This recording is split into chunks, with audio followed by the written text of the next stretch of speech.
Welcome, one and all. We are back. How are you? Hope you had a good week. Happy weekend to you. If you're listening to us, watching us live, it is Saturday morning at about 7 after. Welcome to Garden America. Your buddies are back, your garden buddies. I'm Brian Main, Tiger Palafox, John Bagnasco. We had a good week, hoping for an even better weekend. We're glad you're aboard from the very start, hopefully all the way to the finish, and those who join us periodically every now and then. It is good to have you. Tiger, congratulations on a job well done getting us on the air on Facebook Live this morning. A little scare this morning. A little scare, but you know we're what? Doing okay. I think we just handled it okay. We kicked back, and nobody panicked. Yeah. That was the key right there.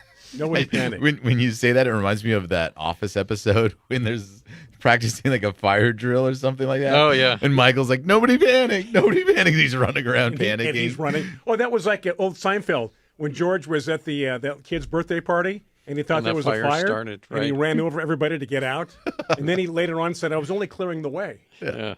Anyway, we are Garden America. Welcome. We have a guest lined up today. Last week it was just us talking and kind of a show and tell, right? This week we're going to be talking about, it's Craig, harvesting? Yeah, we're talking with Craig Madden from Yard to Table Creations, and we're going to be talking about what to harvest now. So what's seasonally being harvested at the moment, and then what to do with those, meals, pickling, jarring, jamming, storing, share with neighbors. We'll figure it all out. Now, you said from yard to table. Yeah. So we're going to talk about all the things that happen in between there. Right. Yeah. From the yard to the table. Because that's easy, yard, table. What about in between? Well, on Garden America, I think we have the yard part covered, right? Right. Craig's going to help us get it onto the table there.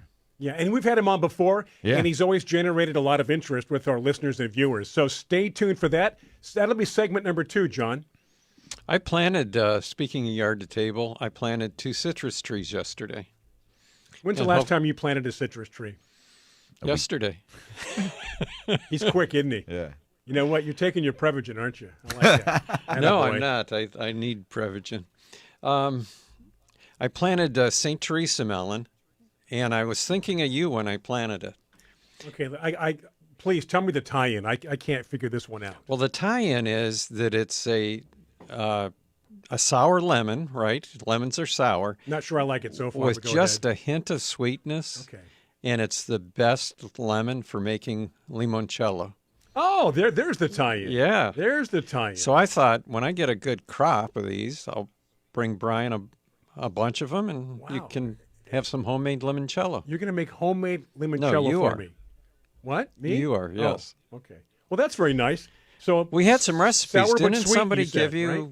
You made it before, right? No, I've never made it. Really? It takes a long time. It's not a quick process. It has I to think sit one of for a our while. listeners gave me a bottle for you that I gave you once. Do you remember that? And then I Sounds made some familiar. for the show one time. Remember Maybe when we had the that's what it was. limoncello show? All you did was bring gin in the studio with a No. bunch of lemons and squeezed them into the gin. That's not limoncello. What? It's not. And then You're I planted crazy. a Shasta Gold tangerine or mandarin. And Shasta Gold is one of the new mandarins, really prolific, sweet, and seedless. Nobody likes seedless. Nobody likes seeds, I should say. Right. Everybody likes seedless.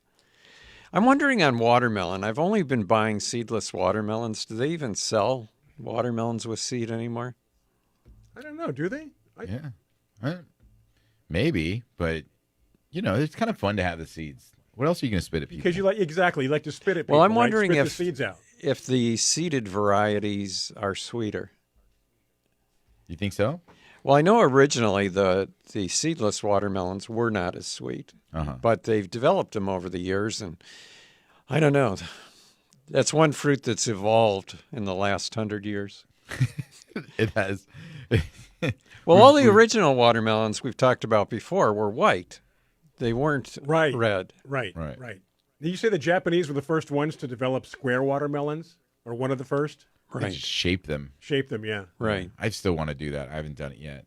Still need to do that. And the Japanese sell them as square watermelons. They're a lot easier to Great for stack shipping. on the shelf. Yeah. Great for shipping. And they grow them to the size that fits in their refrigerator. It's perfect. See? Why? They think ahead. They Absolutely, yeah. Space is at a premium in I Japan. was gonna say they work with nature to make it fit. Although they they grow those giant strawberries, though. That's it's a funny. great quote you just said. We work with nature to make it fit. Boy, that could apply to anything. Good job, Tiger. There you go. Write that down. Yeah. Hey, Lisa in Reading says good morning with letting us know it's 109. Already? In Reading? That's what she says. Ooh, ouch. Oh, my goodness. Lisa got nowhere to go but up now. Good morning Man. to Kim from Tucson. I'm curious as to what Tucson is like right now, temperature-wise. 6 inches of rain. No. Did you notice it was a bit cooler here yesterday? I saw Texas Beautiful had right some now. Nice. storms coming in. Texas? Some tropical storms, yeah. Supposed to be huge. Welcome to the humidity, Yep. Texas. Yeah, it was a bit cooler yesterday, wasn't it? Yeah, it was. It was. Nice. It's supposed to cool off the next couple days, and then it's going to warm back up. Of course. We always like these little breaks, like 5 degrees cooler. John, where he lives, though, he didn't even notice it. No, Did you notice? Did you notice that cooler yesterday? a little bit yesterday, Yeah. but today's going to be much cooler than it has been, like 15 degrees cooler. Yeah. Wow. So, That'll be nice. You got to like that. and that was why I planted those 2 trees yesterday, because it was finally cooled off a little bit to where I could do something. I should hitch a ride up to Temecula. You can drop me off at your exit. I got to keep going to Temecula after the show also. Today? Yeah, I got to go meet a client out there. And then next week, you've got soccer after the show. Yeah. Is that in Temecula In as well? Carlsbad. Carlsbad. Yeah. So a little closer. Hey, And the Kevin coast. mentions how much he likes our show, but he especially likes the adult beverage sections. See? Sometimes Told you. we get off Segments. topic just a little bit here, Yeah. but you can tie in the lemons with the adult beverage I talk. don't know of any drink that you can't tie a lemon into it, right? Brings a bottle of gin and squeezes lemons in it, or vodka, whatever. Yeah. Limoncello.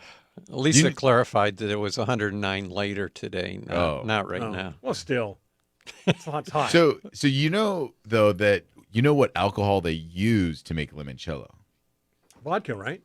It's like just straight alcohol. So it's not even vodka. When I went to go look at the recipe, There's a name for it, right? Oh, Everclear. Is like it Everclear? yes, Everclear. that's what they tell you to use when making limoncello. And in California, you can't even buy the proper amount of Everclear Let me because tell you a story they about- restrict the alcohol content. Everclear in college. So we would have these parties, and we would buy Everclear. Back then in Arizona, you could buy Everclear. It's 100%. It's just pure. You can run your car off it, right? We'd get a big trash can, huge trash can, and pour 2 bottles of Everclear in there, right? Then we would tell people to bring your favorite drink, punch, 7-Up, Coke, whatever. mix it in there. And we would just pour everything in there, stir it up, and if it was done right, it was like punch. You really couldn't. You knew there was alcohol, but you really couldn't taste the Everclear. Oh, Wow. Let me tell And you. if you do it right, it's also antiseptic, right? So you don't need to wash out the trash can first. I will tell you this. Yeah, you're pretty much correct. Yeah, you're pretty much right. And guys in college aren't even going to think of washing out the trash can. But there were people lined up to throw up in the house, and then those people that couldn't wait were outside. Other people were just fine. But I remember Everclear. It was like somebody said, "Yeah, they make moonshine out of that. It's just pure alcohol." Oh man. Yeah, I know. It just gives me a headache thinking about those days. Yeah. So you're saying that the alcohol content is too high to be sold in California? Correct. Yeah, it's ridiculous. Correct. But you can get it on Amazon, right? Yeah. Or get Anything it on Amazon. Get it delivered. Hey, let's do John's quote of the week. We've got a break coming up. We'll be contacting our guest, Craig, from yard to table today. Yep. Harvesting. So stay tuned for that. John, what you got for us? Let's see. Put him on the spot. It's okay. This is live. Live for those on Facebook, those on Biz Talk Radio. It's pre-recorded, and I can tell you that in the end, everything works out. Yeah. Don't worry. All I had to do was, speaking of yard to table, the quote's from Mario Batali. Oh, perfect. Oh, beautiful. Let's do Yeah. it, John. Pizza. And this was before his controversy. Yeah. He said, "We need to figure out a harvest system to collect the produce that stores don't put out for customers to buy because it's not perfect looking. Frankly, the stuff left to rot in the storeroom is more beautiful to me than the perfect carrot. I'm a gnarly carrot kind of guy." Gnarly spelled with a K? No, GN.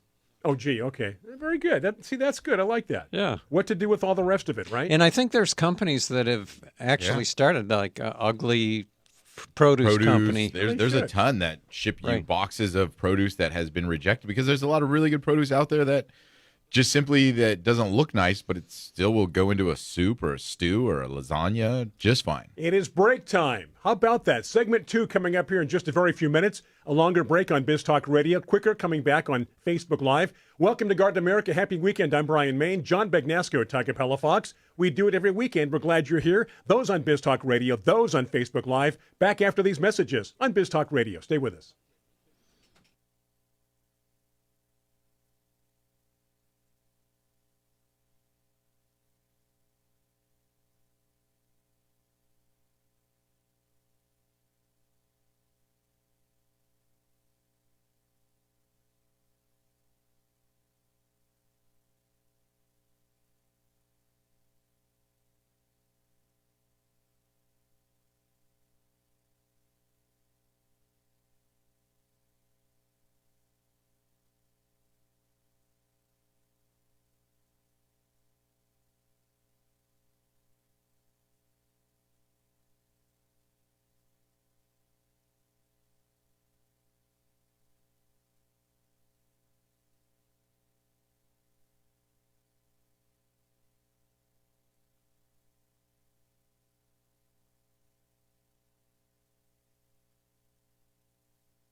All righty, we are back after that break. Thank you to those that are tuned in on Biz Talk Radio. This is last week's show, by the way. Go to our Facebook page, Garden America Radio Show, to watch us live each and every week. You can also chime in with your questions and your comments. That said, all the business out of the way. Craig is ready to go, Tiger. Let's do this from table to yard and everything in between. Table back to the yard. Now we're composting. Yeah, exactly. All right. We're talking with Craig Madden with Yard to Table Creations. Good morning, Craig. How are you? Good morning. Well, how are you guys? Good, good. Yeah, Thanks Tiger liked my comment, just reversing everything, from yard to table, table to yard there, Craig. But we're going to straighten it out with you this morning. No worries. All right, Greg. No stranger to the show. Thanks for joining us again. Thanks for having me. For our listeners that aren't familiar with Yard to Table Creations, give us a little bit of a rundown of what you do and your background, please. Pretty quickly, I was a chef for about a decade. Got into gardening kind of naturally through food. And when I got tired of getting cooked myself in the kitchen, I decided to start a business that helped build and maintain gardens at people's houses and then teach them how to cook them, bring the food into their kitchen. So hence the yard to table, because to me, the getting it on the table is kind of the most important part. Yeah, and it's fun. I've loved to be able to see this company evolve over the years because Craig and I go way back, and Craig used to work for us at Mission Hills Nursery and Eco Gardeners before he got his real start over there at Yard to Table. It's been a great ride for you. I mean, you kind of started pre-COVID, and then during COVID, lots of people were interested in this whole growing their own food trend and gardening trend, right? Which helped your business kind of grow. But Sure. At the same time, you've also seen what people can do efficiently, and what works and what doesn't work, right? For sure, it's been a crazy ride. That's for sure. It's been a lot of fun. I got to see some of the few positives that came out of COVID. I got to see a lot of people kind of change their lives for the better while the chaos was going on around them, and I got to help be a part of that for some of these people, building gardens in their houses and just helping them kind of get back in touch with something a lot of people have lost touch with, which is just where your food comes from and how much work it takes to actually get it. Yeah. As far as kind of the up and down, COVID was really good for my business because so many people were home and actually had the time to want to build a garden and needed something to distract them from what was going on. But coming from, when I started with you at Mission Hills Nursery with some crazy idea of this business I was going to start that I didn't see anywhere else to where we're at now, it's been pretty incredible. It's been pretty wild. Yeah. And, I'm a big kind of social media guy here, Craig, and there's a trend right now. A lot of farmers, a lot of, I guess they're all farmers, even cattle people, chicken people, Sure. farmers. There's and I don't know if it's true, so don't quote me on it, but it's saying 1.5% of the population produces the food for our country and, other parts of the world. And it's crazy to think that, like as far as, farmers out there and everybody creating food, that it's such a small portion of our population that is actually the ones doing all the work, actually the people doing all of the growing, all of the harvesting and all of that for our populace. And it's like, wow, you don't really gain the respect for it until you start to do it yourself, right? Yeah, 100%. And that's probably between working with children and getting people to understand that point specifically are maybe the two most rewarding parts of what I do. With the kids, it's easy because they're easy to teach and they're willing participants. With adults, it's not just getting them to respect how much work goes into creating all this food, but getting them to understand the difference in quality. I've seen a lot of numbers like you quoted, and a lot of very similar numbers I don't think are off at all. And I joke that with my business, all I really do is teach people how we lived 150 years ago and how a vast majority of the world still lives. I got really interested in food history, which kind of, gives you a good perspective of human history when you look at it through the eyes of food. And when you see how just 100 years ago, pretty much everybody had to have a garden unless you were the elite of the elite. Unless you lived in New York City, in the turn of the century in 1900, you had to have a garden to survive because we didn't have the transportation. We didn't have the roads. We didn't have the planes. We didn't have everything that we have now. So as the industrial and technological revolutions kind of waved over our countries, the amount of land and the amount of people that were willing to continue to do this really, really hard job to sustain the rest of us just kept dwindling all the way down to, like you said, maybe 1% of the population or so is providing all the food that we eat. Yeah. And it's crazy because people don't even have to go too far back. I mean, John sitting right here next to me remembers going to the grocery store and you didn't always have whatever you wanted at your fingertips. Like if it wasn't blueberry season, there were no blueberries. Oh, if that's exactly right. Yeah. It wasn't tomato season, there were no tomatoes. I mean, nowadays kids go in the grocery store. If they want a blueberry, there is a blueberry there. If they want a tomato, there's a tomato there. It's very different. But is that a good thing? And I don't know if it is, because the quality of the products that you're eating is so far below what it was only 50 years ago. Yeah. One of the biggest issues that I run into now because we have a lot of food is grown all over the world that actually comes in. We get a lot of food here from Mexico and South America when, like you said, when we're out of season here. But the downside to that is that we're losing all the nutritional value in our food. I just finished a book that was talking about how the nutritional value in our food has dropped sometimes as far as 90% to what it was 50 years ago. And one of the examples they were using were the big obvious ones, corn and wheat, because the reasons we're growing corn and wheat now are less and less for human consumption and more for animal feeds and fuels. Yeah. So the nutritional value doesn't matter. On top of that, we're depleting all of the nutritional value from our farming land. And it's not being replaced because we're not practicing regenerative farming techniques. So every year, every crop, there's less and less nutrition in the soil, which is going directly into our bodies when we eat. So now when you read like an FDA listing of what nutritional value is supposed to be in your food, and then you go and actually test it, it's most of the time not even close anymore. Wow. Which is causing a real problem in the health of our population. Yeah. Yeah, lots of crazy things happening with our food, but we are glad to have you joining us this morning to talk about what we can do with our own food. We're going to have to take a break here in about another 45 seconds. Yeah, 45 seconds or okay. so, yeah. But so we can start a little bit, Craig. I might have to cut you off. No problem. What are some things that you're seeing your clients that is being harvested at this moment? Right at the kind of end of summer here. Right now it's figs and grapes. Figs? Everywhere I look. Figs and grapes. Yeah? Yeah, figs. Yeah, and then the problem with both of those is that they're determinate. So you get them all at once. And so like we have 20 grapevines at a nonprofit garden that I run.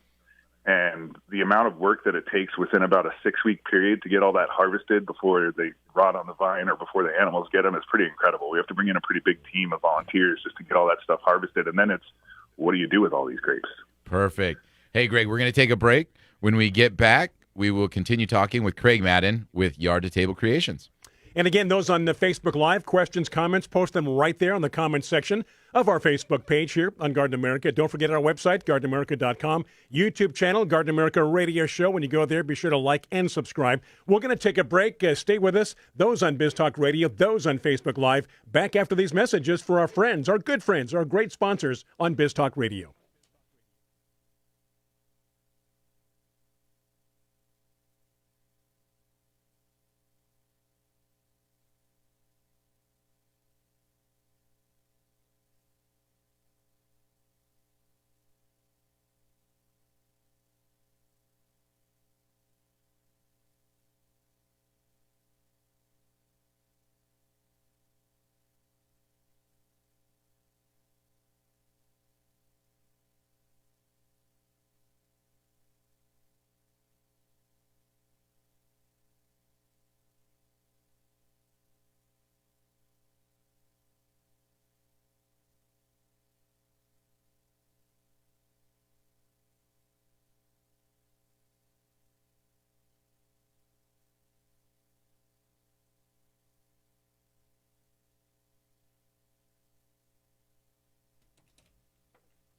All right, we are back. Thank you so much, our good friends, our viewers, watchers, listeners on Facebook Live, and, of course, our listeners, John, on Biz Talk Radio, pre-recorded show. We are back talking about yard to table, or as I said earlier, if you're going to compost, table to yard. With Craig, Tiger, back to you. Yeah, so we're chatting with Craig Madden with Yard to Table, and before the break, you were just talking about what is being harvested right now this time of year. And, Craig, you mentioned a term a lot of times used in talking about tomatoes, determinate or indeterminate. And, I want to kind of go back to that real quick because it is a big deal when fruit or vegetables are more determinate when, like what you said, they're all kind of coming on at one time, right? Yeah, and that's generally the biggest challenge, for a lot of my clients. Teaching people, essentially what I do isn't just teach people about gardening, it's teaching them how to change their habits. Teaching them how to shop out of their garden before they shop from the store. And a lot, I was a chef for 10 years, so I see 50 pounds of something and I'm like, okay, I got some ideas. Most people don't have that kind of experience, so it gets to be really overwhelming really quickly. I'm harvesting, we have a pretty large tiger stripe panache fig at the same nonprofit garden that I mentioned earlier, and I'm harvesting about 10 to 12 pounds a week off of that tree. And if you're somebody at home who's new to gardening, that's a lot of food to have to deal with. So how do you process it? What do you do? Which is where I provide a lot of recipes for people that come into your house, do cooking demonstrations, preserving classes, kind of try and impart some of my chef knowledge to my clients at home so that they are less overwhelmed and less intimidated by the process, because it feels very daunting. But once you do it once or twice, you realize it's work, but it's not that bad. And there's nothing worse to me than going through all this effort to grow all this food and then not being able to enjoy it, whether that means consuming it yourself or sharing it with other people. But for me, the garden and the kitchen are kind of a similar space. They're the gathering places. Just one's inside, one is outside. And they're gathering places because there's food there. And so being able to share that food with the community, with your family, with your neighbors, with your coworkers is a big part of this. But to use figs or grapes as examples, you've got about 2 days before they start to go. Wow. So you have to preserve them right away. Otherwise, you're rushing into work trying to give them away as fast as possible and losing quality all along the way. So coming in and being able to make jams and make jellies, and when it comes to tomatoes and other fruits, pickling and things like that, just to make sure that you get to enjoy all of the work that you put in. Yeah. Yeah, I mean, that is the funny thing, right, is, for people that don't know or haven't done it yet, they talk about, I can buy this tomato at the grocery store for 99 cents, and it took me $20 just to grow this one tomato off of my plant. But as we were talking about before, there's benefit in it benefits to it that are aside from monetary wise. You know, you talk about Well, the nutrition. and there's something that's often not considered when it comes to prices of food is that the prices in the store aren't real. Yeah. Those prices in the store are just tax subsidized prices because the government pays for a lot of this food. So if you're looking at how, I think there's a lot of truth in that joke, but at the same time, what you're gaining a lot out of it. One, you're getting a better idea of the real price of food, like we talked about earlier about how much work goes into it and how much time it takes, but also just the quality. We lose track of quality because our food keeps being modified for shelf life and to be able to travel, but nobody's ever considering flavor when they're making these changes to our food. So we're just slowly losing that quality. Along with we're paying, the example I use is pork. I buy my pork from a farmer in Ramona. I pay about $13, $14 a pound for it when it's all said and done and broken down. And it's hard to look at that when you see pork for $3.50 a pound at the store.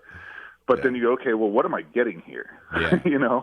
Like if it's that cheap, you should be worried. It's like buying, anything that's super cheap. It should give you pause and give you cause for concern a little bit because you don't know what's in there and how did we get this cheap and is that right? Is that normal? Yeah. With your produce, that problem exists as well. Craig, you bring up a good point about the taste because we grow cherry tomatoes, and there's nothing better than going out there, picking a cherry tomato while I'm out working in the garden, popping it in my mouth, and it's the sweetest, best-tasting tomato that you can get. So your point is very well taken. Watching my daughter grow up, my daughter's grown up with a garden. I built a garden. I built my first garden in my house when she was just barely born. And so she's never known a life without it. But some of my best memories is just watching her run around the garden and pick the raspberries and pick the green beans and walk over and grab handfuls of basil and just chew on them. And, and then on the flip side, we go over to, somebody's house and she says, well, can I have a snack? And they give her a snack. And then she comes up to me and says, I don't really like the way this tastes. And it's not because she's being rude. It's just because she knows a different level of quality when it comes to food and hasn't known anything else. So, to know that she has that knowledge in her, to know that that's a part of her life now, no matter what, for the rest of her life is super important to me.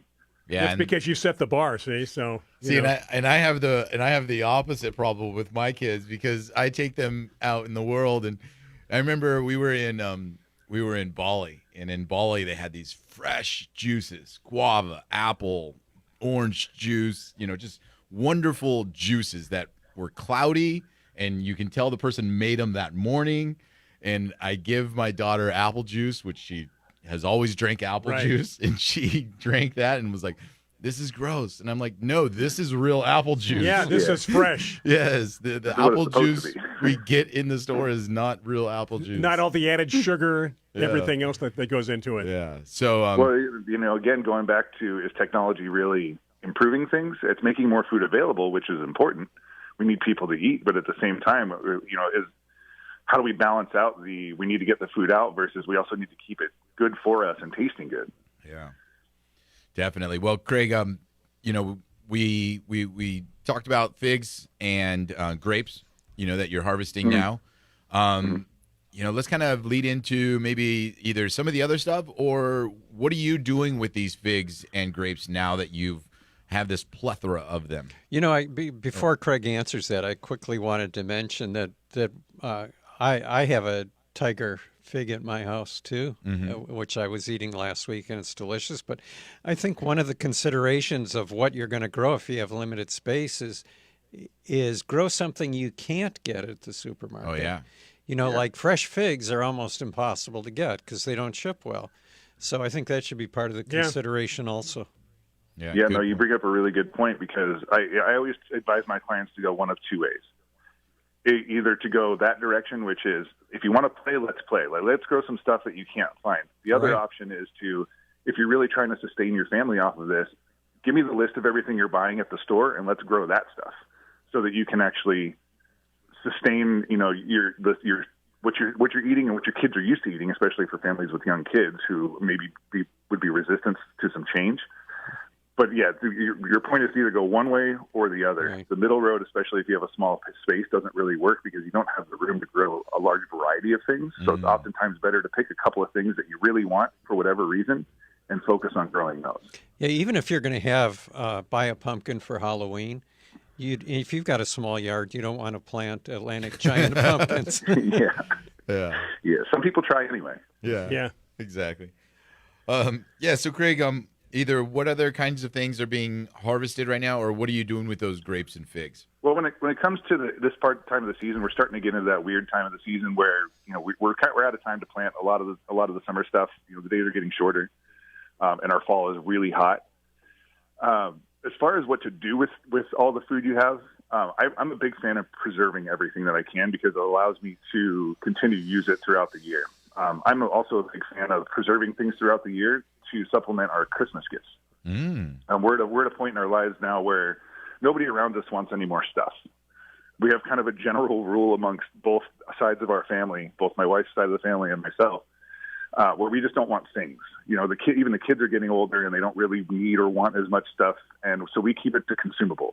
So anything you've made, anything you've preserved, anything you've baked, anything you can drink, just so we don't end up with a bunch more crap around our house, after Christmas. Plus, everybody enjoys it more. So Yeah. I tend to do a lot of preserving throughout the year and just stash it in my garage. And then come Christmas time, we like to build baskets. My wife loves to bake. So we usually have kind of a baking extravaganza the week before Christmas. And she'll make all kinds of cookies and muffins and all kinds of delicious stuff. And then I'll take out the jars of preserves and we'll add those in, maybe a bottle of their favorite wine or liquor or whatever they like, and put that all together. And people are always happier with that than anything else we could buy them from the store. Yeah. It shows a lot of love. It a lot of love, a lot of thought, and it's always fun sharing something that you actually created. I mean, we talk about this in the show a lot of times where gardeners love to share, whether it's how that flower came out or how that fruit came out or, how the plant is doing. We love to post pictures. We love to share. So that is a great way to share what you're doing. Hey, Craig, we're going to take another break right now. When we get back, we'll continue chatting with Craig Madden with Yard to Table Creations and talking more about what's harvesting right now and what to do with it.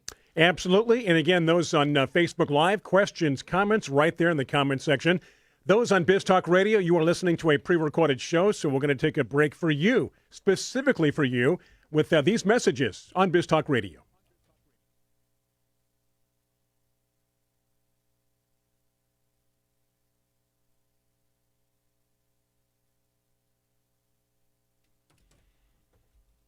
And we are back. Thank you for tuning in on Biz Talk Radio. Those on Facebook Live, always good to have you. We are talking about a lot of things in terms of harvesting and how it does get to our stores, our tables, and so on and so forth with Craig Tigers. So let's get back to that conversation. And again, if you're on Biz Talk Radio, this is the final segment of hour number one. You've got news coming up top of the hour. Hopefully you're back with us at 6 minutes after.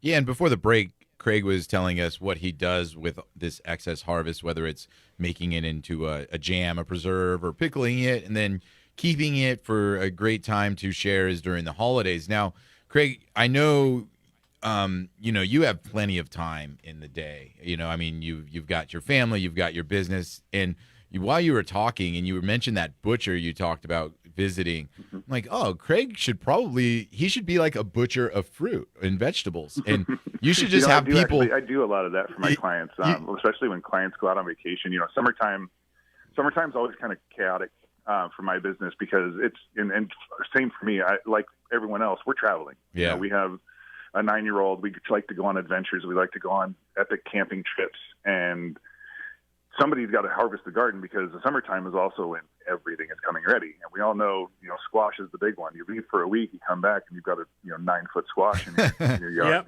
that was 2 inches long when you last looked at it. Yeah. So I provide a service where I actually will show up to people's houses, harvest a garden for them, which I'm doing as part of my normal service anyway, but I'll bring it back, either chop it up.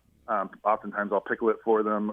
At the very least, we'll chop it up and freeze it so that they at least can enjoy the fruits of their labor when they get back. There's a lot of things that you really can't save and freeze, things like, herbs, stuff like that we can dry or we can turn into, different sauces. One of the things I really like to do, because I actually find that herbs sometimes are the hardest thing for people to deal with because, when you put one basil plant, you get it established and you let it grow, that's a lot of basil. Yeah. How much basil can you use in caprese? Not a lot. But one easy way to use up a lot of your herbs is just to make flavored oils. So one thing I do a lot for my clients is I bring them their herbs back and I just blend them up with oil and salt because they're really versatile. You can use them to make marinades. You can use them to make your salad dressings. You can use them as sauces on chicken and fish and beef. You can make chimichurri pretty quick. Chimichurri is one of the most delicious sauces on earth. In the wintertime, you have a little bit too much cilantro, or you can make chimichurri out of almost any herb. You throw some vinegar in there, you throw some red peppers in there, you throw whatever herb you have available, you blend it all up with some oil, you throw it in a jar, and you got it for 6 months. Yeah. Yeah, it's a great way to season with, too, right? It's a really good way to make sure that you're not letting your herbs just go to waste, because we all know once they flower, we're done. Yeah. It's a lot easier than what I did because I had extra basil, and I thought, what am I going to do? I went and got a water buffalo so that I could make the buffalo cheese, but then my water bill went up, and I had the cost of feeding the buffalo, and I wish I would have known about this idea ahead of time. Oh, Yeah, but at least you're buffalo in your backyard, so it's not like you went out of your way. Well, that's true. That's true.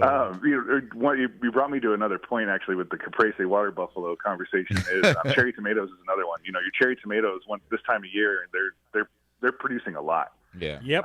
And another really quick, easy way, because a lot of my clients are really busy people. That's why they hired me to begin with. You're people that are running businesses, they have careers, they have children, their kids are all in sports. They have all the same problems the rest of us do. So they don't have a lot of time to put into doing a lot of this preserving, and they don't necessarily want to pay me any more money to do it themselves. So I like to come up with really quick ideas like the oils. Another one for cherry tomatoes is to do tomato confit, which is simply putting your washed cherry tomatoes in a jar, throw a couple garlic cloves, a couple sprigs of rosemary or whatever herb you like, heat up some oil to about 220 degrees, pour it on top, and put a lid on it.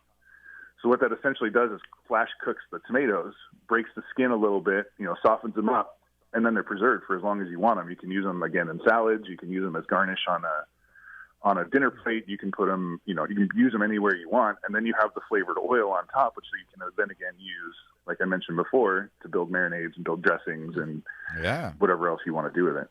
Oh man, Craig! But it's something if you have 10 pounds of cherry tomatoes and you just need to deal with it right now, that takes about 15 minutes. Yeah. Yeah, and you make it sound so easy, Craig. Right. I mean, it is awesome. As you said, this is what you do. But you offer this program for people. They learn how to do it then, and maybe it becomes easier for them. You do a lot of classes. There's a lot of information on your your website. So it's more like, hey, let's get started, and then hopefully you do it enough where it does become easy, right? Yeah, I think, and oftentimes it doesn't take much. I think people are more intimidated by the idea. Like with anything, really, anything that you don't know. Like the idea of learning a new thing is intimidating, and so I'm really community focused in my business. I tell every new client, I'm building community first. The money comes second, because if you take care of your community, the money will be there. Your community will take care of you.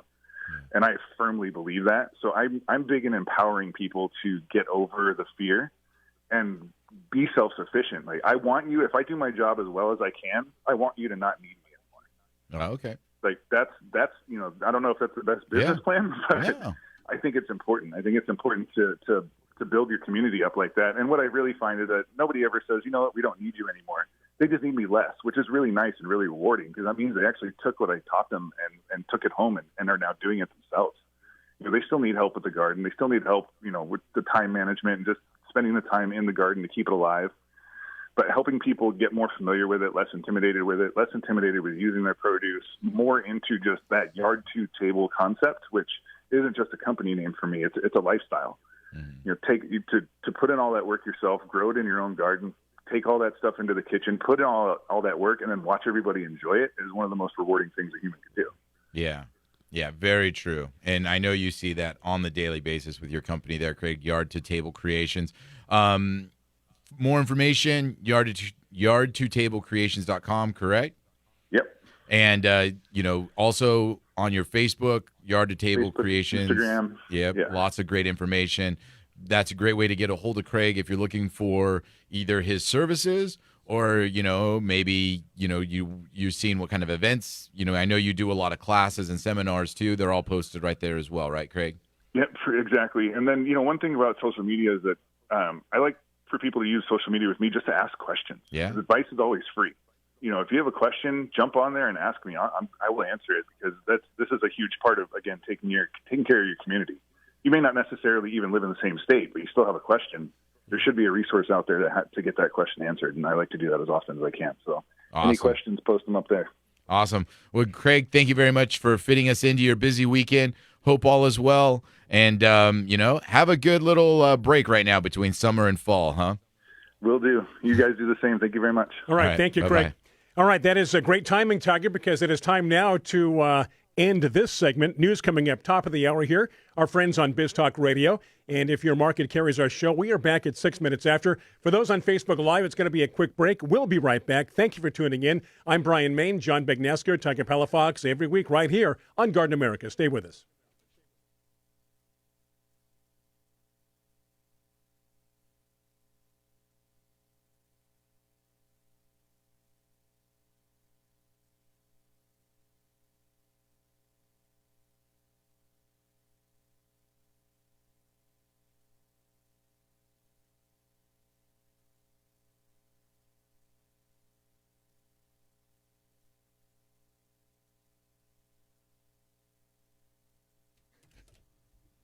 All right, those on Biz Talk Radio, welcome to Garden America, 6 minutes after the hour where you are. For the rest of us, and now we're just kind of playing along here with whatever happens on Facebook Live. We don't play by the rules. We don't have many restrictions, Tiger. John, we just kind of do our thing here on Garden America for those on Facebook Live. Just don't tell Facebook Live or the people on Facebook. Yeah, don't tell Mark. Don't tell Mark. Don't tell exactly. Mark. Anyway, welcome to the show. Good to have you along. Questions, comments, feel free to post them right there on our Facebook page. Don't forget our YouTube channel, Garden America Radio Show. Like and subscribe. And, of course, our website, very important, gardenamerica.com. Just got a text from the FCC, Brian, and they say that you'd better play by the rules. Oh, no. I know a few people at the FCC. So does John, and apparently. Jack, I know they're listening. Guys, I'm just kidding. Hey, so, all this food talk, You hungry? I am hungry. But, so I've been super into trying to figure out what my food is going to be. Meaning, John, you're Italian. So Italian food kind of maybe is your thing, right? Right. And I'm the Mexican. The worst thing an Italian can ever experience, by the way, is running out of extra virgin olive oil. No, to accidentally buy cilantro instead of Italian parsley. At the Oh, store. yeah, sure, right? Yeah, oh, that would be a no-no. But mine's I'm Mexican, so obviously there's a lot of Mexican food. But I just feel like in San Diego we're so saturated with so many Mexican foods, and I love it. Don't get me wrong, but it's kind of hard for me to kind of do a Mexican food thing that can be mine Mexican food. But burgers have been something I've always loved. I think burgers a great meal. Right. I don't like fast food burgers as much, just because I kind of like maybe what we're talking about. They're just kind of more processed. Mm-hmm.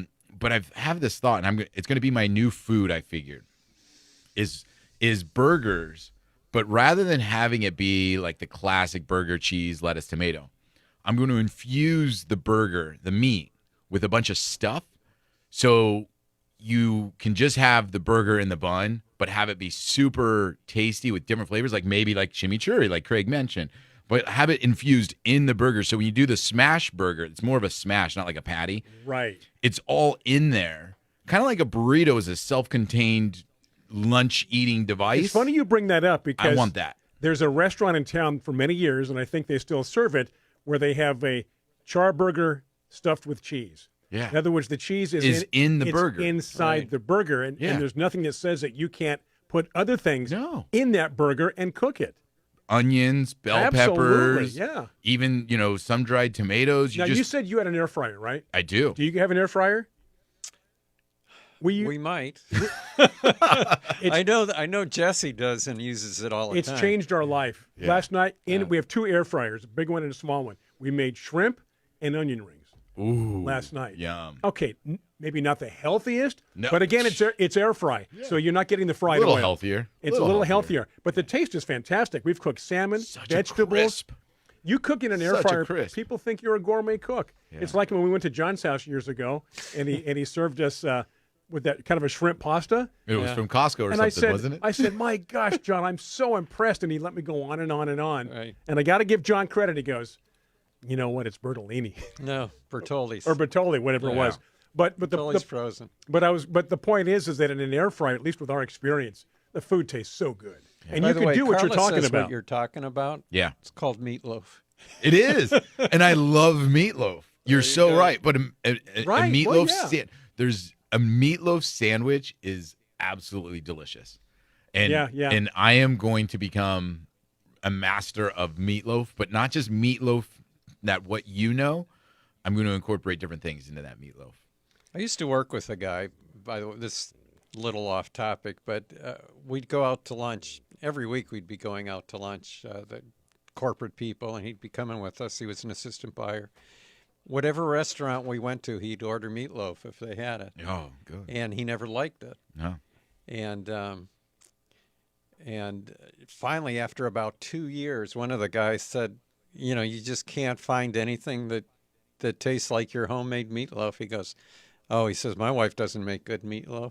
He goes, well, what meatloaf do you like? And he goes, I've never tasted any I like. Why do you keep ordering it? Well, Really? he kept thinking that eventually he'd find someone that He loved liked. the idea Yeah, of it. I don't know. He loved the idea. Now, there's of it. also turkey loaf or Yes. turkey meatloaf, which Trader Joe sells a good package of that, which we like. I've gotten into this habit the last month of eating the same thing every single day. Really? Yeah. It just, I don't know. Well, I don't have your to whole think. flavor thing Yeah. working against you too. That's tough. I think I go through stages. I go through I mean, in the morning I get up and I make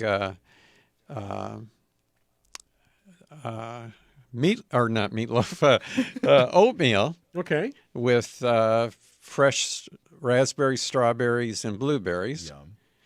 And then for lunch or dinner, I have a ham sandwich with sprouted grain bread, avocados, lettuce, This is every day. and that's it. And then Not a bad diet. yeah, that's what. But I don't have to think about what I'm going to eat. I Here's knew. the thing and that's good. A lot of people though, like myself, I'll develop flavor fatigue, where I eat something a lot of it all the time, like John every day, and then I go, Right. I don't want that anymore. I get that little really? flavor fatigue going. It's like I think that's exactly right. Since I don't get flavor fatigue, Yeah. Yeah. Yeah. You're like I the don't. I opposite. figure why do anything different? Yeah. yeah. I I can't do that. same thing every day. No. I don't mind eating the same thing. Like I'm the kind of guy that like you know how my parents were the kind of people that would be like, oh, we had pizza for lunch, we're not having pizza for dinner. I mean, I could definitely have too much pizza for sure, but I would Right. never be like, oh, I'm not going to eat pizza for dinner just because I had it for lunch. You know what? You're speaking of Mexican food. I think I could almost eat Mexican food almost every day. Well, it's because every time it's different, Yeah, and even when you have the same thing, it's different it's a little different. Yeah, because it's taco, quesadilla, burrito, tostada. It's all the same. Do you know how many millions of people in the world actually do what you're saying? What? Eat Mexican food every single day. well, that's true. Yeah. And some of the best places are those little hole in the walls that you discover, Where all the best are. yeah. which we have one close to us, and it's like it's Arturo runs it, and we've known him for Arturo. 10, 15 years, and it's just the best. It's just you go in there, it's like bean and cheese burrito. Speaking of the same thing, onions and cilantro, and please grill the onions, Oh yeah. and then wrap it up. You need to grill the onions. So good when they grilled onions. I remember on our honeymoon, we were in Hawaii. We went to an Italian restaurant that was formerly a Mexican restaurant. Uh-huh. They kept the singer. So he would be up there singing, ay, ay, ay, ay. And, After Valari, right? but we Once did it have was Valari. the red and white tablecloth, so it was kind of Italian. Oh, goodness. Oh. But yeah, so anyways, that's going to be my new thing is I think I'm going to start making burger patties, but more infused burger patties. And that way, because Here's something not to do, because 40 years ago, we were invited. I don't know if you're probably too young to remember Taylor's Herb Garden in Vista. But he was I think at the time he might have been one of the largest producers of potted herbs in the world. really? Yeah. And anyway, he invited us over and for a cookout, and he made the exact type of hamburgers you're talking about. Yeah, with different herbs and stuff. Right. But when you bite into a hamburger with fresh rosemary pieces in it, it's horrible. Yeah. It's just Not good. don't put in the rosemary pieces. Speaking of cooking, I mean, you can put them on top if you want and then take our them sports off. station, the guys that do the morning show on our sports station, One guy's Rich Ornberger. Used to play in the National Football League. Played for the Patriots, Cardinals, and Chargers. So he does a show here in town, and he's into food. He's a big foodie guy. I mean, this guy, he's got cheat days. He's got days where he diets, but he's a big guy. He loves to barbecue, and he keeps bragging about this blowtorch that he has. He bought a blowtorch on Amazon. It's about probably 5 feet. And to make creme brulee. Well, I guess Giant if they're vat of making a it. lot of it, right? A giant vat. So what he does, and they videotaped it. They came in on Thursday morning about 5 o'clock in the morning, and they had a hibachi, and they cooked steaks. And the last thing he does, Sear he it. takes that blowtorch, and it's huge. It looks like something the Army would fight with, right? And for about maybe 15, 20 seconds on those burgers, he's got the medium rare inside. He's got a beautiful charred outside. Yeah. With this big blowtorch. Yeah. And that's how into it he is. You know, Yeah. It's like, to him, it's like a big toy. Well, it is a toy, right? Let's be real. Anybody that barbecues, you're playing with a toy. Hey, we got to take a break. Oh, It is no. break time here on Biz Talk Radio and Facebook Live, so do stay with us. Noticing some great questions, comments on Facebook, so do stay with us. Brian Main, along with John Bagnesco, Tiger Palafox, we are, and you know this by now, we are Garden America.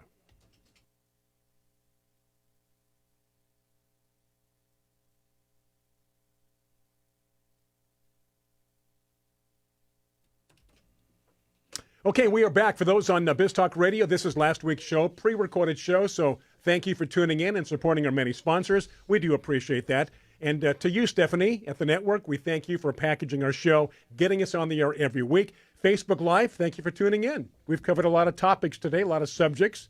It was good to have Craig on. Yeah. Good to have Tiger here. Good to have John here. Thank you for being here, Brian. Good to have me here. Do you have any harvesting you're doing at your house now, Tiger? Or things Yes. that are ripe that you don't know what to do with? Elderberries, cherry tomatoes. I mean, so here's the things that I'm Elderberry wine. harvesting. Here's the thing that I'm harvesting: elderberries, cherries, cherry tomatoes, lemons, oranges, plumeria flowers.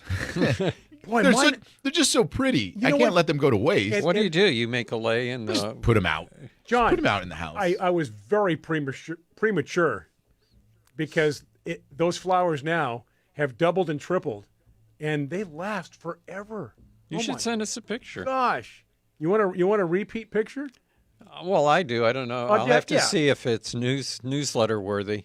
But yeah, I had no idea. I saw the one flower. I thought, oh my gosh, I've got to take a picture. I will. It'll last longer, won't it? Yeah. I'm going through to see if we have some questions, and I just saw the I think that's called meatloaf, Tiger. That is so funny. Dana That wrote was a from Tiger Carla, burger. right? And then Yeah. Dana doesn't think I could eat Mexican food every day. Yeah, I think you'd get tired of it. Eventually, after Yeah. maybe a month, That's the one thing I can't eat at all now is Mexican food. because I think because of what's in it. I guess why you couldn't eat any food. guess so. You don't have a good reaction, or what? What's going on there? No, I can't think of, well, except for maybe I could eat a quesadilla. This is funny. Something Sorry to bland. interrupt, but Gina just wrote, my herb and veggie garden is turning into a pollinator garden. I've missed harvesting. That is so funny when you just let things go to flower. Right. Go to the basil, cilantro, all of those things are starting to go to flower, and you miss the harvest, and now you're just like, oh. But I'll just that's let a it go. good point. That's a good point. If it does go to seed or to flower, don't cut it down. Let it be a pollinator Yeah, garden. right. Let it do some good. Yeah. For sure. Yeah, and attract beneficial insects. I have someone from Iowa sent me a text. They're mailing some rose cuttings that they've rooted in their basement. Mm. And I Like didn't even think of it. grow They said, just want to let you know that I had some troubles with maybe whitefly and aphids in my basement. Crazy. And I hope that basement? I think I cleaned them off. But the good news is that you won't have to worry about Japanese beetles. Yeah. Oh my goodness. Yeah.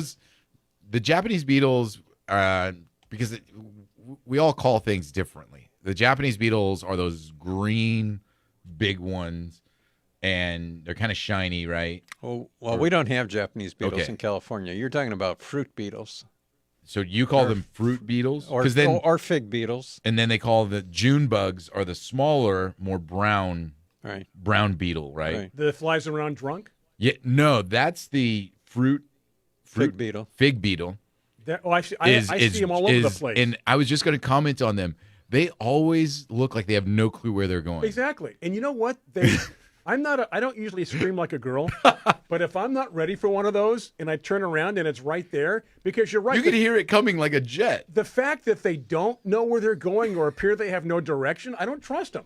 You know, a fly, you can trust. A bee, okay. These things are just so haphazard. Go and right they into your face. Buzz loud, and it's like, get out of here. Do Any you remember insect- Bruce saying that he used to Tie string. He would super glue them to fishing line. Yeah.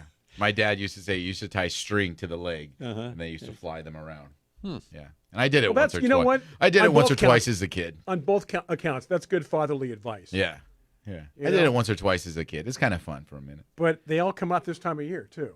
Yeah. And what are they called? Well, What'd you fig call them? beetle. Those are Fig fig beetle. Fig beetles? beetles, fruit beetles. There's not a fig 100 miles from my house. No. Well, that's why they're driving around or flying around so crazily, just looking like, I need a fig. Where? But, yeah, you think flies are, haphazard when they fly. Yeah. Yeah. No. I've so- always thought that, now that you bring it up, is what sense is there to a fly buzzing? Like, what are you doing? What is your goal Yeah, that what's day? your goal? And I figured the same for butterflies. You don't really know what you're doing, do you? I mean, you're going in all different directions. I mean, you just figure No sooner or purpose. later you're going to bump into something. Yeah, sooner or later, whatever it is you No, a think you're bird doing. goes exactly where it wants to go. And they talk about how these things all have wonderful vision and sense of smell Yeah. and all this stuff. But yeah, like you say, like they bump into a wall. You know what? I love dragonflies. They still amaze me. Oh yeah, they're pretty. Yeah, they are. And there's something I didn't look at yet, but there was some small little documentary on the biology of a dragonfly, just how amazing it is with the way they are and Really? their biological makeup. Yeah. They got 4 wings, right? Yeah, 4 Yeah. wings. Yeah. Hey, Jan and Brett mentions that she's lucky that they have U-picks all around them. So you Oh, go really? pick your own fresh vegetables, Wow, that's nice. which Yeah. I think there's some of those a lot of those in North County too, Yeah. for fruits and things like that. But Gina had mentioned that she liked what they do in England, where they have the allotments. And she was thinking, Gina mentioned, they should attach those to parks here. Mm-hmm. Have allotments around parks. Yeah. And the one thing that they do really well with the allotments in the UK versus here, because there's a lot of community gardens here. I mean, maybe not a lot in the sense No, but of, you see them. I've seen them around. You see them. But the allotments in the UK also are a little bit almost like a farmer's market, where they actually distribute a lot of stuff out of the allotment, where the community gardens here are more based for you to use as your own garden, but they don't always have the sharing aspect of it, where, I think that in the UK, there's much more, people do it to share the food as well. Right. Here Well, it's like you. I think they get together too, and they kind of plan it out. Like, I'm going Right. to grow this, you grow that. Yes, so that way they don't have everybody growing tomatoes Right. at this one allotment. Right. Yeah, So you don't have, tons of zucchini that we, right. we can only make so much zucchini bread. Yeah, Did you say that your larger tomatoes didn't really do that well this year? yeah, not this year. And same with me. Really? Same thing. Yep. Yeah, The one that you gave me, yeah, I forget. Yeah, they kind of start to come to fruition. yeah. I had like 2 tomatoes off of it, and then after that, it kind of like But petered the out. cherry tomatoes, wow, Yeah. prolific. Yeah. But yeah, and then the thing that people need to also consider that, I talked about plumeria harvesting. That, we don't eat that, but it's nice to have. I planted a eucalyptus form that's more of a bush. We've got to go to a Okay. break because I can tell this is ramping up to a good Yeah. story. It's not going to be a quick in and out. So we want Not to hear just a story, but a good story. But a good story. Yeah. Want to hear the whole thing. So that means we have to take a break for our friends on Biz Talk Radio. Those on Facebook Live, stay with us. We're going to come right back. Tiger's going to talk about eucalyptus. Yep. Okay. So do stay with us. And again, plenty of time for those on Facebook. Questions, comments, right there on our page. We're going to take a break for our friends on Biz Talk Radio. Stay with us.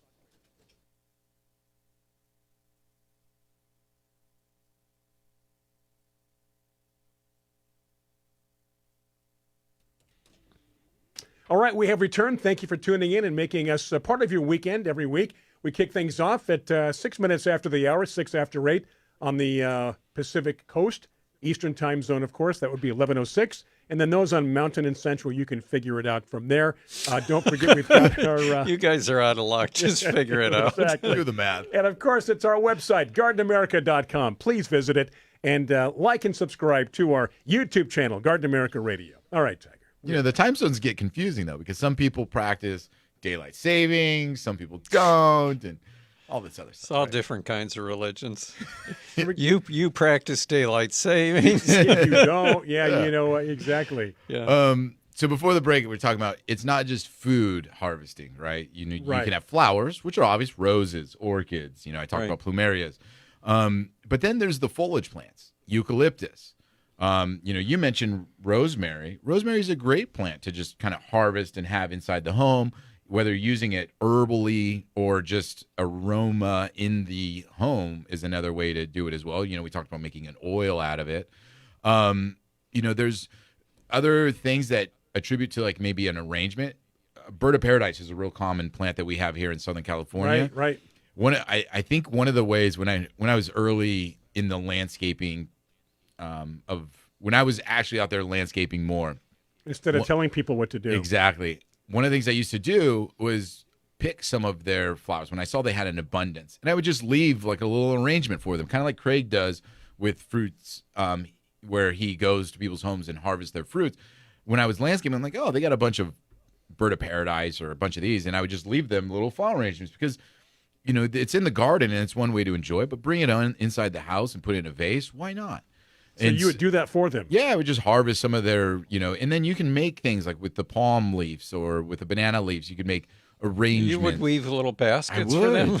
No, wouldn't weave the basket. But, you know, you could, you know, if you go online and just search flower arrangements, and even if you were to type in the plants that you have in your own garden, there's very creative ways people use those in arrangements, and you would have never have thought to do that yourself. So, you know, sometimes it's just a matter of using something to bring a little bit of beauty into the house. John, tell Tiger what you used to do with banana peels back in the 60s. Banana peels? I have no idea what you're talking about. People used to smoke bananas Banana and peel? get a high off a banana. Of a peel? Well, I'm not sure if it was the peel. There was Part of something it? that they would do, harvesting it. And The most poisonous part of a banana is the peel. there you go, Really? right there. They were probably smoking Yeah. the peel. I would never do it because you know why. It's not appealing to me. Not appealing. Yeah. When's the last time you actually saw somebody in real life slip on a banana peel and hit their back? I don't know if I've ever seen that. No. I don't see too many banana peels. I should do that one time just out in front of the nursery. Oh, Put a perfect. perfectly set banana peel just then- sitting right there in and the then- side. whoa, See how whoa. people react to it. Did you ever know anybody who had a dog that was actually named Rover? No, Again. never. Again. I'm going to lose my train of thought. That's why I want to stop right there. Go ahead. Yeah. What were you just talking about? Oh, I was things to cut to Yeah. use as Arrangements, foliage. arrangements. Yeah. Some of my wife's favorite plants for doing that that you wouldn't normally think of are dwarf schefflera, Ooh. the Schefflera arboricola, the variegated ones. Yeah. She would love because they last a long time too, Forever. right? She liked that, and she liked snowbush. The viburnum? No, the Hawaiian snowbush. Oh, the brainia. Brainia. Yes. Yeah, Oh, those are pretty. yeah. So as a matter of fact, I just thinking now I need to plant one of those for her. Yeah. Yeah. So, you know, I mean, there's things aside from the edible aspect of it that's time to harvest too. And, you know, you can plant those and have them in the yard and, you know, it's fun to have. Just something a little different. You know, it's interesting, speaking of that, because I have several roses that are now in bloom. So I want to leave them out long enough in the patio and Yeah. in the front area. But then I go, yeah, there's going to be a time I want to cut it and bring it in and Yeah. enjoy it. It's that balance. Okay, you've been out there for a couple of days. You're starting to bloom. You're going to get cut. I'm going to bring you in. Have some Pope John Paul the last couple of weeks. Very Oh, yeah. fragrant. Get a lot of roses on that. Gosh, I've had that for like probably 10 years. Here's Gina has an idea for you, Brian. She says cherry tomatoes look great in flower arrangements. Well, there you go, right? There you go. There is that one, it's a solanum, right? The pumpkins, the little pumpkins that come out. Oh yeah, it's an eggplant. An eggplant. Yeah. Yeah. They're right, where it's little pumpkins on a stick. Pumpkins on a stick, right? Yeah. Yeah. I would like to grow one of those. I would too. Well, we sold them one year, I think, when we had our online store. They're fun. I should get some of those. I think you can only find them in seed now. Because the only time you ever see them is already cut in the fall. It's too late. I've seen plants that come from maybe like the old nurseryman's exchange plates. What's that called now? Not Firefox. Fox? Firefox is a search engine. Rocket Farms. Rocket Farms, right. Anyway, I've seen those in the fall, but by the time you get them and they're fruiting, they're annuals and they don't really die. look that good. Yeah. You're buying a dead plant. So you could plant those from seed. Yeah. All right. Okay, I guess we're done. Do we have any No, I'm questions? kidding. I feel like We've got the rest of like this we had segment some. and one more. Want to make sure we're caught up on the questions. I think we are. Lenore asked, "Is this the heat?" I was going to Her cherry tomatoes. I think, mention work that great I've been communicating by email with Anita Clevenger, who maybe we should have her on the. I think we might have had her on the radio once. She used to be in charge of the rose garden deeply involved anyway with the rose garden at this Sacramento Historic City Cemetery, which had just like a world-famous rose garden, and the city decided, we need to get rid of all these roses. in the cemetery. Yeah, so Why? they virtually destroyed the garden within the last 3 years. But anyway, she was asking me, she has some roses that she knows I'm involved in rose preservation and saving roses, and one of the things she asked me was, do you have room for ramblers? Because I know a lot of people that want to save rambling roses, which, first of all, I don't. Even though I have 3.5 acres, I don't have anywhere to put ramblers. If there was a rose you wanted, you'd find a place.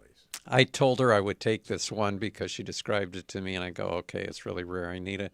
But there's a rose I got from England. It was the first time it came to the United States, called Betty Sheriff, which is a rambling rose.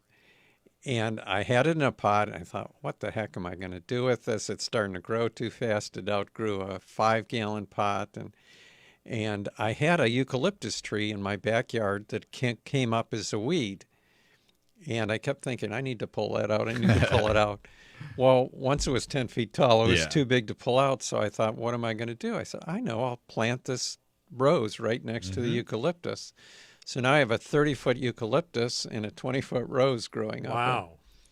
But I can't plant eucalyptus all over my property. No. So I don't have room for rambling roses. Plus, virtually all rambling roses are once bloomers. Oh. And if you live in Fairbanks, once bloomer's great because you got a short season. Fairbanks Ranch or Fairbanks, Alaska? Fairbanks, Alaska. So what differentiates a rambling rose to other roses? It's a rampant climber, Okay. and usually once blooming. And they can have different things in their background, like Rosa gigantea is often in the background of some of those roses. And from the Latin name, gigantea, Means very small. Yeah, poquito. it's just gigantic. So, as a matter of fact, one of those type roses, Tiger saw what can happen. Yeah. When we were in England. It's The Kipskate. the Kifskate rose. Such a large rose that it's world famous for that one I think bush. they can see it from space. You could just about. But I Covers a almost hole. bought you one for Christmas. They actually sell it? Yeah, Really? yeah. Oh, man. That would have been awesome. Good to know. I'm not sure where would you put it. Just in my canyon. Just let it take over my whole canyon area. It has to be watered though. That's fine. I'll get water to it. All right. Yeah. How's your Peggy Martin rose doing? Growing like crazy. I He has finally it have one. underwater just to make sure the stories are true. Exactly. I have a tank around it that Right. just keeps it underwater. I finally have one up to size where I'm going to plant Really? because I've been growing them for the auction every year. Yeah.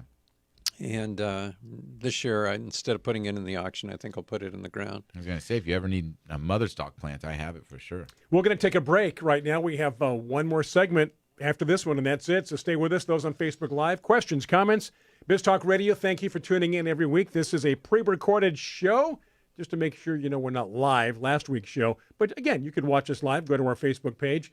Garden America Radio Show, 8 o'clock in the West Coast, Eastern Time Zone, 11 o'clock. Coming up after these breaks on Biz Talk Radio.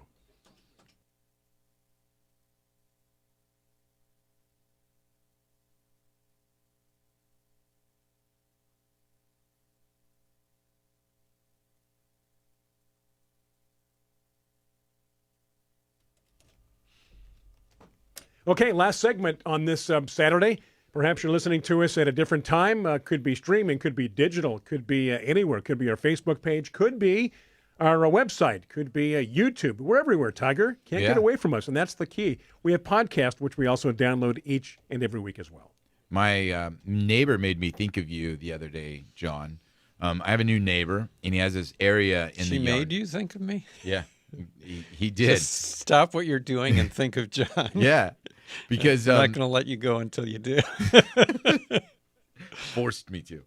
But I have a new neighbor, and they have this area of the yard. It's about 40 or 50 feet long by about 30 feet wide. It was just dirt before. My old neighbor just never really did anything with it. And my new neighbor's like, I want something down there. So he's weighing the pros and cons of grass, different types of grass. And he was like, hey, what do you think about Carapia? I'm like, Carapia would be great there. I go, the one thing you got to worry about in a large area of Carapia like that is just the bees. Right. Has a couple dogs, and obviously, for your own sake.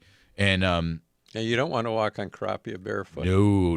How did he come up with that? He has a little bit of knowledge, right? Well, no, when you start doing the research on lawn substitutes, or lawns. That's going to pop up. It's a ground cover kind of, right? Yeah, it's going to pop up. It's a very low growing, low water, fast repairing ground cover. Everything people want. Yes. But it does get flowers within bees. And and then in the research we found that, if you mow it, you can eliminate the flowers a lot, which would then eliminate a lot of the bees. I'm not sure about that, because I have a big patch of Carapia from just planting a few little segments, and my guess is it's lower than an inch, like maybe a half inch. Okay. And so if you mow it, it won't mow the flowers. No. Yeah. Never would. Okay. Yeah. So, maybe if mine never gets any water, so maybe that's why it's that low. Maybe what you're always saying, stressed. Yeah, what you're saying, if it got high enough, and then you went over it with the mower, it would cut off the flowers. I was going to say that's a very low, because I've seen a lot of Carapias. As a matter of fact, the property I'm going up to Temecula today is for a Carapia issue. I've got to go check it out. Well, where I took my Carapia from, the Carapia was probably about 2 feet tall. So I know it does. If you grow get water that way. to it, it might grow thicker. Which then, if you mow it, but so it just got me, because John has been a big fan of I wouldn't say a fan, but you've also been looking for these low growing, water tolerant substitutes. Yeah, because they have a lot of hillsides. Yeah, and so I was going to ask. Okay, good to know that maybe more water, it grows higher, which means that maybe when you do mow it, you can eliminate the flowers. Right. But it's also virtually survived on no water. Yeah, the area where it is right now, I never water. It does, when I turn on the sprinklers, gets in the wind's blowing. Some of the wind will blow there. But I started out watering it because I wanted it to spread, and then I just had other things that needed water, and I just didn't have time to do it. So, how long has it been established? Last fall, I stuck 4 cuttings in the ground. Wow. That were about 6 inches long, and all 4 of them rooted, and now the area is probably 10 feet by 15 feet. So 6 months it got established. Right. Because, you did last fall, and then Right. by this summer, you haven't been watering at all. It's already Right. established. Right. Wow. That's pretty good. Yeah. Yeah. Hey, Carla wants to change the subject a little. She read the newsletter, and I had put an article in there on Catalina Island. Catalina Island used to be a place that the mobsters would hang out. Wait, what did you say? It used to be a haven for Anyway, she Well, said, no, in the article it said it used to be a place for, who was it? Refresh my memory. let me ask Okay. her question Okay, first. okay. Okay, she says that John Banning is mentioned in there, right, in the article. And she said that the street behind her house, the county wanted to make it a major road across the Santa Ana River. She lives in Huntington Beach. And it was called the Banning Ranch Project, and she wondered if it was the same as the Banning family that was in the article. And my guess is probably yes, because Banning, California was named after Phineas Banning. Yes. And Phineas Banning is also known as the father of the Port of Los Angeles. It's got to be the same family. Yeah. Yeah. Used to be a stagecoach owner. Involved in a lot of things. Well, let's get back to Very Catalina. industrious. Who used to hang You know out there? the casino? That, okay, A yes. lot of people are disappointed when they go to the casino in Because it's not a casino. Catalina because it's not a casino. A casino is just a big building, right? Right. And it can be used, and this one's used for, Theater, is it? yeah, theater, concerts, things like that. But no slot machines. No. No, not But I'm on sure there Catalina. must have been, there were Native Americans on Catalina for years, right? I don't Now, there's know. buffalo there. There used to be wild buffalo on the island. I don't think Well- they're wild. I mean, they are wild Well, now, I mean, but they're they were free to- brought there. free Yeah, to they roam, were yeah. brought there by Right. by Wrigley. Yeah. Yes, Wrigley, absolutely. Gum, Yeah. chewing gum. Yep. The same Wrigley family. Him and Hearst, their infatuation with buffalo, had to have it wherever they were. Because Hearst brought a bunch of buffalo up to his Well, San Simeon not just castle. buffalo. He Oh, had a giraffes zoo. and all kinds Absolutely. of stuff. Oh, Have you been there? zebras. Yeah. It's Mhm. amazing, isn't Yeah. it, what that guy did? Yeah. And now they just roam around the area. Yeah. You know, the state does upkeep, but they're not introducing anything, but they're also not removing anything. You know how people are really stupid sometimes? no. like let's take Yellowstone Park as an example. Oh, There's a no. lot of free-roaming buffalo and yeah, animals. yeah. I So saw the videos. these people, they just walk up to these buffalo That's so scary. like it's your dog. yeah.